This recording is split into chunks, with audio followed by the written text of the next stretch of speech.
Alhamdulillahi Rabbil Alamin. Mes honorables frères et sœurs, il ne faut pas venir pleurer quand pendant des années on a été dans l'insouciance quant à notre relation avec nos enfants et avec nous-mêmes. Quand pendant des années on a laissé les réseaux sociaux nous éduquer avant d'éduquer notre jeunesse et nos enfants particulièrement. Il ne faut pas venir pleurer quand on a laissé cette fitna entrer dans nos demeures sans essayer de la contrôler. Je parle des réseaux sociaux, sans aucun regard, sans aucun contrôle.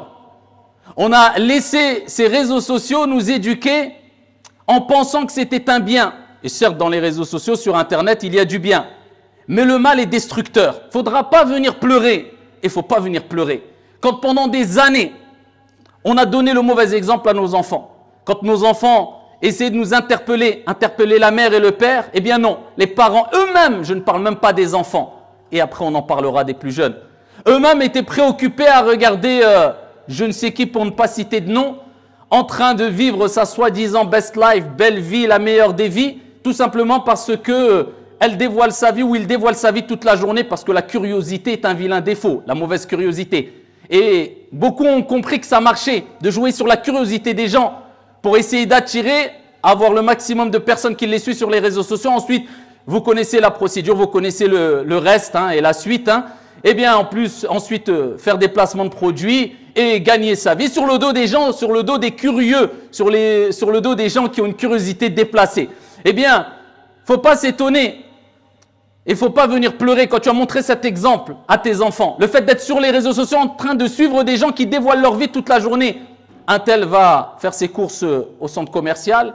L'autre va changer les couches de son enfant. Waouh, super, très intéressant. L'autre a fait un brushing pendant que l'autre a acheté une voiture. Et toi, tu les suis avec amour, comme si tu suivais une série Netflix de 600 épisodes et tu es préoccupé par cela. Et tes enfants te voient. Et tu as oublié que tu étais al-qudwa, l'exemple pour tes enfants. Donc imagine-toi l'impact psychologique sur tes enfants. Il ne faut pas venir pleurer après. Quand tes enfants, tu leur parles et tu dis « j'ai pas le temps, laisse-moi, lâche-moi ». Mais parce que tu n'avais pas le temps pour eux, tu n'as pas rempli l'engagement que tu as pris quand tu t'es marié, quand tu as eu des enfants, à savoir, eh bien, éduquer et non pas seulement élever. Parce qu'on se trompe, on pense qu'élever c'est éduquer. Élever c'est nourrir tes enfants, c'est les habiller, c'est leur fournir un toit, c'est la base. Non, éduquer c'est plus profond. Éduquer c'est de leur accorder une éthique. Éduquer c'est de leur donner les outils pour pouvoir surmonter les épreuves de la vie. Éduquer c'est de leur donner l'importance du sens de la responsabilité. Éduquer c'est de leur apporter ici des outils pour avoir une certaine maturité. Éduquer c'est de leur inculquer le bon comportement et le respect. Éduquer c'est de leur rappeler l'importance de la discipline et des priorités de la vie. Et pour cela, eh bien il faut du temps. Et pour cela, il faut être un exemple. Et pour cela, il faut se préserver de certains réseaux sociaux et ne pas laisser les réseaux sociaux éduquer nos enfants. Vous savez qu'il y a une loi ici qui a été votée, qui va passer, où il est interdit. Qu'est-ce qu'elle dit la loi? Il sera interdit au moins de 15 ans. Alors on ne parle même pas de l'éthique du musulman, du religieux, du catholique, du juif, Là on parle simplement d'une loi qui a été mise en place parce que tout le monde, peu importe la confession, la couleur, l'âge, les convictions, se sont rendus compte que les réseaux sociaux, ça peut être une catastrophe. Ils vont aller plus loin que l'interdiction au moins de 13 ans, interdiction au moins de 15 ans. Ici de s'inscrire sur une plateforme, sur ces fameux réseaux sociaux qu'on connaît, TikTok et j'en passe, sans obtenir l'autorisation des parents. S'ils disent cela, c'est qu'ils se rendent compte que c'est une catastrophe. Il ne faut pas venir pleurer quand ton enfant banalise la violence et peut-être même est violent envers toi. Mais est-ce que vous êtes conscient?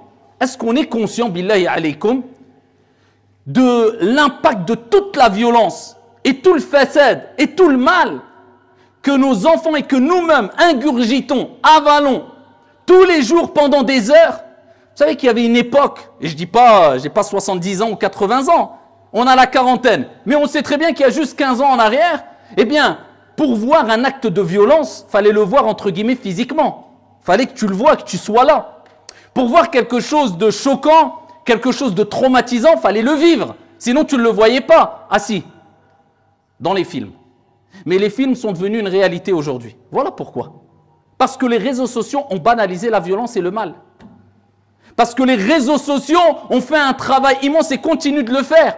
Mais aujourd'hui, ce que nous, on a vu pendant 10 ans dans notre vie ou 15 ans dans notre vie, ce qu'on a pu voir comme scène violente, comme chose mauvaise, comme chose haram, illicite, etc., manque de retenue, manque de... Eh bien, eux, ils le voient dans un laps de temps de 1 minute. Et ça défile, et tous les jours. Et ce n'est pas des films, ce n'est pas des séries, c'est la réalité. Ce qui se passe dans le monde entier, eh bien, eux, ils le voient. Et nous, on le voit. Et sans le savoir, on ne se rend pas compte que psychologiquement, l'impact est très violent. Parce qu'on banalise. À force de voir de la violence, ça te fait plus peur de voir des choses violentes. Donc, en fait, on monte d'un cran dans la violence. À force de voir des choses haram, illicites, des gens qui agissent, même quelquefois au nom de la religion, sans plus aucune éthique, homme ou femme, allez, vas-y que, et on se donne bonne conscience à coup de, tiens, j'ai fait une photo devant la Kaaba une fois dans l'année ou devant la mosquée, masha'Allah mon frère, Allahu Akbar, Wallah, 2-3 mots pour embellir le comportement et les phrases, ça suffit. Et tu vois les jeunes, oh masha'Allah, t'as vu, non mais il est bien, elle est bien, regarde, elle a été à la Mecque. Ok, elle a été à la Mecque. La Mecque, elle transforme les gens. Parce que tu as été à la Mecque, ça y est, tu as une certification que tu vas aller au paradis, que tu es pieux, que tu es... Et alors, tu as été à la Mecque. Il y avait Abu Jahl qui habitait à la Mecque. Et alors, si tu as été à la Mecque, nous, on veut voir ton comportement dans la vie de tous les jours. Tu reflètes quoi? Man akthara min shay'in urifa bih. Celui qui a l'habitude d'avoir un comportement, de faire des choses, sera connu par cette chose-là. Cette personne est connue pourquoi? Pour vivre à la Mecque ou pour vivre en tant qu'influenceur ou influenceuse en train de détourner notre jeunesse de quoi? Des études. En leur vendant du rêve. Regarde, j'ai même pas le bac et moi je gagne des millions avec des placements de produits. Si tu veux une vie comme moi, suis-moi et tu vas réussir. Vous savez que ça, c'est pas des paroles en l'air. Ça, c'est des règles qu'ils ont. Hein. Et eux-mêmes le reconnaissent. Pour que les faibles d'esprit tombent dans le panneau. Ah ouais, regarde, mais c'est des gens malheureux, vous ne comprenez pas. Et on ne comprend pas encore que le bonheur, c'est un sentiment pas extérieur, intérieur. Ça, c'est de l'apparence, c'est des paillettes, c'est ce que tu veux. Le bonheur, c'est un sentiment intérieur. Extérieurement, ils sont heureux. Intérieurement, ils sont détruits. Intérieurement, ils sont dans la solitude. Intérieurement, ça va mal. Ce n'est pas possible que ces gens-là, en usant de l'abus de faiblesse, et d'ailleurs, beaucoup d'entre eux eh bien, sont poursuivis en justice et autres parce que c'était que de l'abus de faiblesse, dans la vente de produits, dans le mensonge, et des jeunes, ils se sont dit, attends, si un tel qui n'arrive même pas à aligner une phrase correcte, sans faire d'erreur de syntaxe, eh bien, elle arrive à être millionnaire, que je vais me casser la tête, moi, aller passer mon bac et aller faire 6 ans d'études pour médecin pour avoir 3-4 000 euros par mois. Voilà ce qu'ils ont mis dans la tête des jeunes. Eh bien, après, il ne faut pas venir pleurer quand on les laisse éduquer. Parce que toi, 8 ans, 9 ans, tu laisses ton enfant avec un smartphone et avec des réseaux, rentrer dans des réseaux sans aucun contrôle. Mais on va où? Et après, tu peux me dire, j'habite je ne sais où. J'habite dans une montagne, loin de toute société, avec des moutons, je ne vois personne. Mais si tu as ces réseaux sociaux, tu laisses ces réseaux sociaux entre les mains de tes enfants sans contrôle, sans expliquer avec douceur à tes enfants, sans leur rappeler le danger de certains réseaux, que ici ça peut être une arme contre toi. Si tu n'es pas là pour faire ce rôle pédagogique, pourquoi tu as voulu avoir des enfants? Pourquoi tu t'es rajouté ce poids sur les épaules? Le jour de la résurrection, quand tu devras rendre des comptes sur tes enfants. Après, si tu as fait les causes pour éduquer tes enfants correctement, pour qu'il y ait une jeunesse éduquée, disciplinée, un plus pour la société et non pas un poids pour la société. Et ils sortent tordus, ils sont égarés. Nuh alayhi salam, le prophète lui-même, son enfant a dérivé. Allah Azza wa Jalla a dit, il ne t'appartient pas, il nous appartient. Pourtant, c'est un prophète. La ghalab. Toi, tu as tiré ta responsabilité. Mais de me dire, j'ai tiré ma responsabilité, et tu vois le petit gosse, innocent, 7 ans, avec TikTok dans les mains, mais tu prends les gens pour des fous, ou tu rigoles de qui? Tu rigoles de quoi? C'est quoi? Qu'est-ce qui t'arrive? Il te faut un psychologue, un psychiatre pour te rappeler les choses. À 7 ans, TikTok, un enfant sans aucun contrôle. Combien d'enfants se font harceler? Combien de jeunes, vous savez qu'à travers juste certains jeux vidéo, de combat, etc., pour pas citer de nom, eh bien, se sont fait ici interpeller, se sont fait rabattre. Il y a eu des rabatteurs qui sont rentrés dans ces jeux vidéo en ligne pour les inciter à rejoindre des groupes extrémistes et aller combattre soi-disant au nom de Dieu, etc. eh bien, il rentrait même par ces jeux-là en ligne. Mais non, maman, je fais rien. Mais non, papa, juste je joue en ligne. Avec qui tu parles? Renseigne-toi. C'est des fréquentations. Est-ce que vous avez compris que le téléphone, le smartphone, aujourd'hui, c'est une fréquentation? Et le prophète, alayhi salatu wassalam, a dit « Al-mar'u ala dini khalilih, falyanzur ahadukum man yukhalil » La personne va suivre le comportement, la moralité, va être comme celui qu'il fréquente. C'est comme ça. On est influençable de base. On n'est pas parfait. Tout le monde peut glisser, moi le premier. Dieu nous a créé. L'être humain a été créé faible. Donc ne dis pas, moi c'est bon, je suis à l'aise. Non, non, non, non. Tu es influençable. Et il y a les influenceurs pour faire le travail. Et je ne vise pas que tous les influenceurs de manière générale, car quelque part, on est tous et toutes des influenceurs. On influence les gens, soit vers le bien, soit vers le mal. Mais on s'est compris. Donc, toi, si tu te laisses influencer par ces réseaux, par cette fréquentation, ben c'est une fréquentation. C'est même un ami intime, c'est vrai ou pas? Combien de jeunes disent « Wallah, je ne pourrais pas vivre sans mon smartphone, sans les réseaux ». Je te dis la vérité, je ne peux pas, c'est impossible. C'est impossible. Donc, c'est une dépendance, donc tu es quelque part dans une forme de toxicomanie. C'est vrai ou pas? Bien sûr. C'est pour ça qu'il y a même maintenant des cures qui sont mises en place, des cures de téléphone et de réseaux sociaux. Attention, il y a du bien dans toutes les nouvelles technologies et on les utilise dans le bien. Mais on sait très bien qu'il y a un grand mal. Et le prophète sallallahu alayhi wa sallam fait sahih muslim. Et vous savez ce qu'il dit le prophète alayhi salatu wa sallam? Fait sahih, il dit « Et puis viendra une fitna qui ne laissera aucune maison d'Arabes » parce que voilà, c'est un contexte, il parlait, il s'adressait aux Arabes, le prophète alayhi salatu wa sallam, on peut dire aucune maison de manière générale, sans y pénétrer. Le prophète, il dit ça il y a 1400 ans. Oh, combien de savants ont dit, si ce n'est pas les réseaux sociaux, eh bien, c'est quoi cette fitna? Cette fitna, c'est quelque chose de néfaste.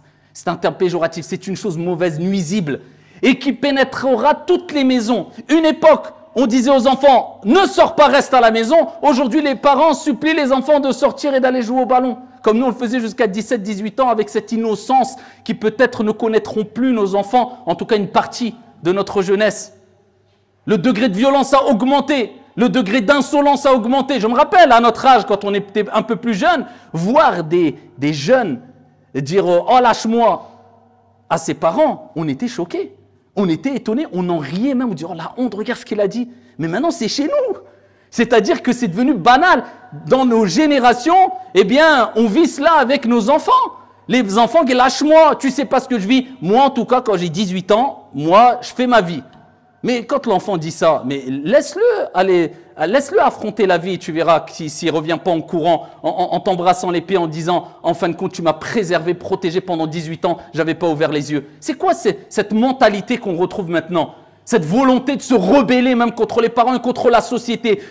Eh bien, en grande partie, qu'on le veuille ou non, ceux qui a joué un grand rôle dans cela, bon gré mal gré, wallahi, c'est les réseaux sociaux. Une partie des réseaux sociaux, une partie des plateformes.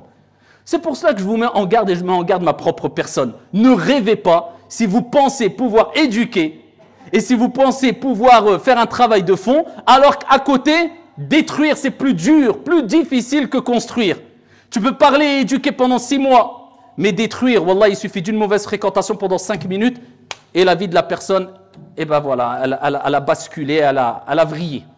Donc maintenant, nous les causes dans l'éducation, bien sûr, c'est avant tout d'être un exemple. C'est pour ça que je parle des jeunes, mais je parle de nous aussi. Quand tu vois quelqu'un qui finit la prière, assalamu alaikum, assalamu alaikum, je ne parle pas de cas d'urgence ou de... Mais à peine il a fini le taslim, première des choses, il regarde dans sa poche, son téléphone, il ouvre pour voir s'il n'a pas raté quelque chose. Tu n'as rien raté. Le monde, il va bien sans toi. T'inquiète pas. On a l'impression que c'est le centre du monde. Tu n'as rien raté. Pendant des siècles et des siècles, on vivait sans téléphone portable. Et obligé de regarder. Pause, utilise tes doigts, pourquoi? Pour le dhikr. 33 fois, subhanallah, alhamdulillah, Allahu akbar, tous tes péchés sont pardonnés. Allahu akbar. Après, prends ton téléphone. Vis avec ton téléphone, dors avec ton téléphone. On est tous un peu maintenant pris par cela et je parle pour moi le premier. On est dépendant malheureusement, illa man rahimallah. Je parle pour moi le premier, attention, je ne suis pas un anti-smartphone et autres. Mais des règles, un cadre, une discipline. Comment toi tu dis je suis fatigué, j'arrive pas, je trouve pas de temps pour lire le Coran, je suis truc. Lire une page de Coran, ça prend 5 minutes. Dans une page de Coran, une lettre, c'est 10 hasanat. Tu purifies ton cœur, tu nettoies ton âme. Tu vas être élevé en degré au paradis, plus tu auras lu et appris le Coran. 5 minutes contre 2 heures de réseaux sociaux et tu dis j'ai pas le temps pour ma religion. Menteur, kadhab. J'ai pas le temps pour mes enfants. Menteur. Toi, tu veux montrer l'exemple et tu es insouciant sur cela. Et après, tu pleures. Je sais pas, mes enfants, comment ils sont devenus... Ah, stop. Ils ont un smartphone, ils ont 8 ans. Bon courage à toi. Vas-y, au suivant. C'est comme ça qu'il faut... Je vais quoi? Je vais apporter une solution miracle. On va apporter des solutions miracles. Tout le mal qu'on récolte, il faut savoir, Dieu n'est pas injuste. Dieu n'est pas inéquitable. C'est nous qui l'avons semé. C'est nous qui l'avons provoqué. C'est ce que nos mains ont provoqué. Ni plus, ni moins. Donc, Wallahi, je vous mets en garde, moi ainsi que mes frères, mes sœurs. Les jeunes, ne vous faites pas avoir par ces pseudo-personnes qui ont réussi leur vie et qui, en fin de compte, n'ont aucune vraie vie. Continuez vos études. Respectez. Ne vous faites pas avoir par la banalisation de la violence et de quelquefois l'obscénité que vous pouvez voir sur les réseaux sociaux. Ne laissez pas vos enfants sans cadre à un âge, je ne sais à quel âge, alors qu'il a des réseaux sociaux en disant « Oui, mais c'est le monde aujourd'hui, on n'a pas le choix. Vaut mieux qu'il... De toute façon, on ne pourra pas faire sans. Il va connaître les réseaux sociaux. Donc, autant l'accompagner. Déjà, tu ne l'accompagnes pas, donc on continue dans ta logique. Vas-y, va avec lui à 8 ans dans des endroits illicites et laisse-lui boire un verre d'alcool. Dans tous les cas, il va un jour ou un autre, il verra dans un bar, il y a l'alcool. Donc, il va goûter, tu lui expliques, t'as vu, t'as goûté, mais c'est pas... Qu'est-ce que c'est que ce raisonnement? C'est quelqu'un d'innocent. C'est à toi quelque part de le façonner. Il est sous ta responsabilité. Il n'a pas la maturité pour comprendre les choses. Nous-mêmes, à cet âge-là, on sait très bien qu'on nous parlait, on disait, mais qu'est-ce qu'il raconte? Ça rentrait par là, ça sortait par là. Aujourd'hui, quand tu as une certaine maturité, tu dis, ah, ils avaient raison. Donc, accompagne-les pendant qu'ils sont dans cette période de faiblesse intellectuelle, psychologique, morale. Je ne dis pas d'arriver comme un bourrin et de pas... Non, la communication avec sagesse, expliquer, faire comprendre les choses, accompagner, mettre un cadre. C'est ce qui est demandé. C'est pas de faire n'importe quoi, n'importe comment. Et n'oubliez pas, le prophète sallallahu alayhi wa sallam fait Sahih Muslim, qu'est-ce qu'il dit? Il n'y a pas un serviteur à qui Allah a confié une autorité. Et alors que celui-ci trahit ceux qui sont sous sa responsabilité ou sous son autorité, sans qu'Allah subhanahu wa ta'ala ne lui empêche d'entrer, ne lui interdise l'entrée au paradis. Rapporté par Muslim. Donc c'est une responsabilité, assume-la. Et avant d'éduquer, éduque-toi. Si tu veux, sois. Tu veux des enfants pieux, sois pieux. Jabir radiyallahu anhu warda disait que Allah subhanahu wa ta'ala fera de par sa clémence, sa miséricorde, et c'est lui Al-Rabb, Al-Murabbi, l'éducateur, c'est pour ça qu'on l'appelle Al-Rabb, c'est lui Al-Murabbi par excellence, c'est lui qui éduque. Donc si on veut une bonne éducation pour nous et pour nos enfants, ça commence par Ad-Du'a, demander à Allah subhanahu wa ta'ala, ne pas négliger de Du'a, et ensuite tu fais les causes. Et après, alhamdulillah. Ici, toi quand tu as des enfants sous ta responsabilité, tu as des personnes sous ta responsabilité, et tu trahis ceux qui sont sous ta responsabilité, tu négliges, tu n'assumes pas comme il faut, eh bien le prophète alayhi salatu wa sallam dit Allah lui interdira l'entrée au paradis. C'est pas une mince affaire. Kullukum ra' wa kullukum mas'oulun an ra'iyyati. Tout le monde est responsable et vous serez tous interrogés sur vos responsabilités. Jabir disait eh bien Allah fera que l'enfant sera pieux si ses parents sont pieux. Donc quand les gens disent comment je fais, c'est quoi la solution? Pas de solution miracle. Sois éduqué, sois un exemple. Et ensuite Allah mettra l'effet dans ton éducation. Et invoque ton Seigneur tabaraka wa ta'ala, wallahu a'lam, walhamdulillahi rabbil alamin.